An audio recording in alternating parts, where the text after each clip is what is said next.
Do you think that puppy dog wants to run an ultra marathon? Oh, he would. He also wanted to jump from that ledge all the way down into that water because he's wild and not afraid of anything. And that's one of the big points that I wanted to talk about today in this little short video is when training and preparing for an ultra marathon and showing up for the running events, you will start to recognize your fears. Ultra marathons bring out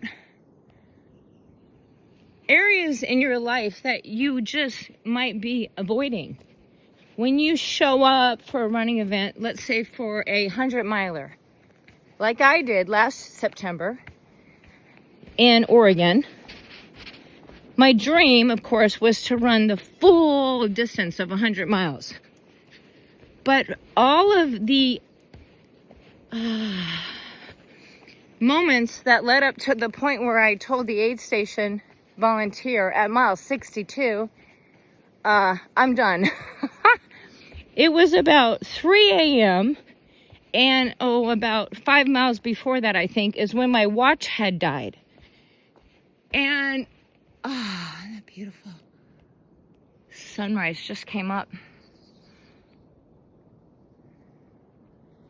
I'm sharing my DNF story with you about why I told the aid station volunteers, I'm going to sit right here.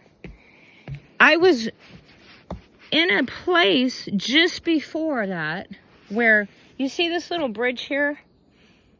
Well, part of the course out there that night on that Mountain Lakes 100, the little wooden bridge was so busted up, and they had warned us about it.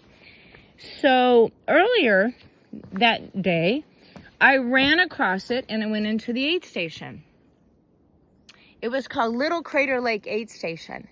And then I came back on the Crickety Bridge, right? It was all busted up. Not like this one, but it was so busted up that I had to go slow. I had to make sure I didn't fall in the little creek. So I ended up running probably another 20 miles out and back to the same bridge. But now, imagine it's 3 a.m. My belly turns for the worse.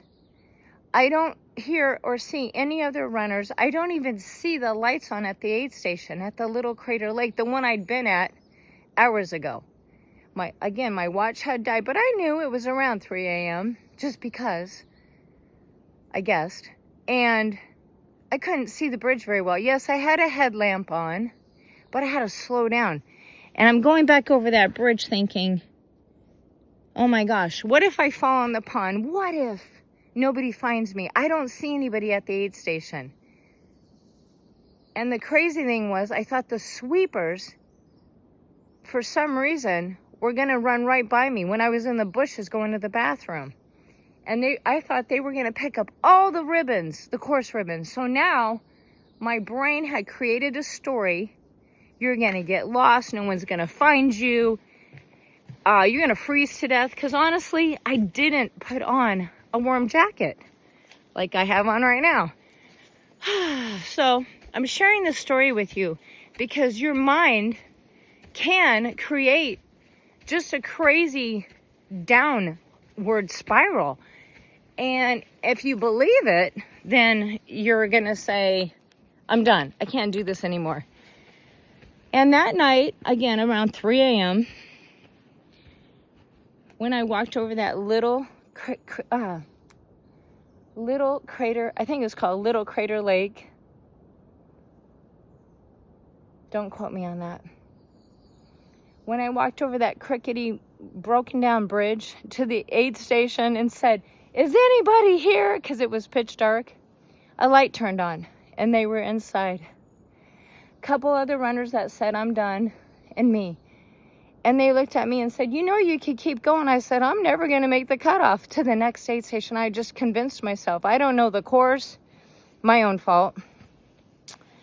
And So I sat there, tried to warm up by their heaters, and I had a good attitude, but I was bummed out. So they drove me back to the next aid station down the road where my pacer was awaiting me. Her name's Becky. She's a good friend of mine. And she understood. I really did want to run with her the rest of the way. But again, I'd already told myself I'm done. And once you get in a car, you can't keep... you're done. The race directors won't let you decide, okay, I'm going to run again. No, you've already gotten in the car. So Becky, my friend, she drove me back to the start-finish line where George and Wild, our family, was.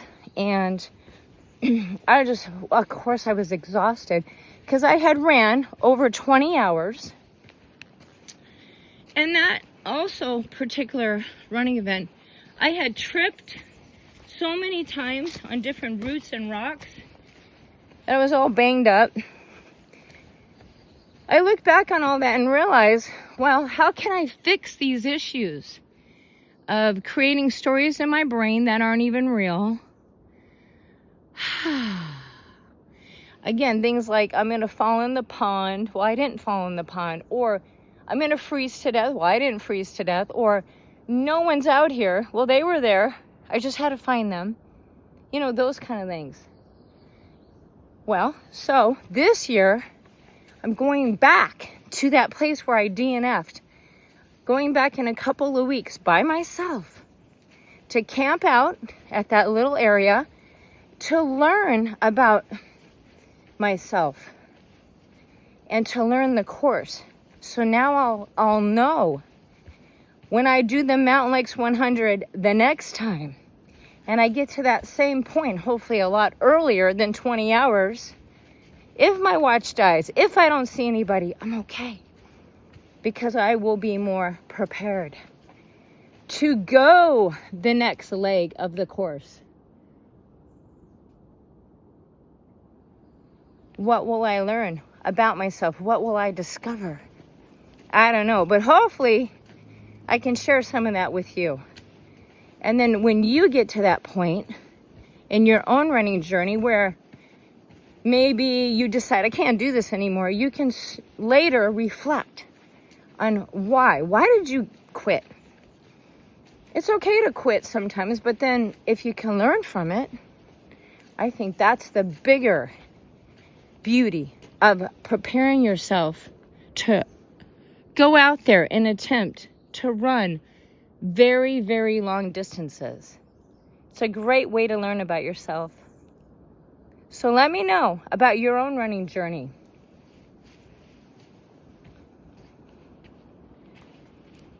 And now back to my moving meditation.